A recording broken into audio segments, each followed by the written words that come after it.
चाचा तव्हां भला छा था सम्झो हिन बजट में आवाम खे कहिड़ो रिलीफ मिलियो आहे? तव्हांखे को रिलीफ मिलियो आहे? तव्हांखे का ख़ुशी आहे, का उमेद आहे हिन बजट में? सीधे वारे ॾिनो बिल्ला बिही वेई मुंहिंजी दिला, सम्झां थो हिन साल कर्ज़नि मां जान कीअं छॾाईंदुसि, वतां कर्ज़नि खे टारींदो मगर केसी न टाईंदुसि, लॻे थो हिन साल बि पंहिंजो घर बार गिरवी मां रखाईंदुसि। माना तव्हांखे हिन बजट में का उमेद न आहे, को रिलीफ जो को आसरो न आहे तव्हांखे? न, सॼी ज़िंदगी ॿुधो अथऊं बजट बजट बजट, इहा कन ई खाॼी विया आहिनि। जंहिं ॾींहुं बजट पेश था कनि उन में सिर्फ़ु अंक ई अखर ॿुधंदा आहियूं त हेतिरा अरब, हेतिरा खरब, ॿिया अलाए केतिरा करोड़, पर असांखे त नज़र रुपयो बि कोन थो हुजे इहे पैसा वञनि काॾे था।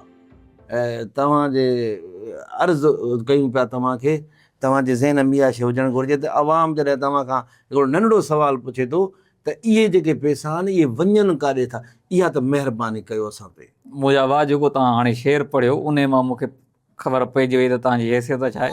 तव्हां ग़रीब, तव्हांजा शेर बि ग़रीब, तव्हांजी सोच बि ग़रीब, राशन वारे जो कर्ज़ ईअं ई तुंहिंजो छा वञे अरबनि खरबनि सां ॿुधाए, ॿुधण में तूं परेशान जे हिकिड़ो करोड़ बि तुंहिंजे साम्हूं रखां तूं त बेहोश थी वेंदे।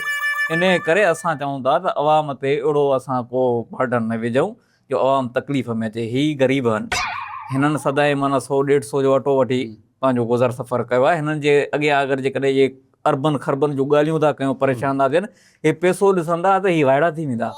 इन करे हिननि खे पंहिंजी हैसियत में हलाइणो आहे ऐं असांखे ख़बर आहे त मुल्क कीअं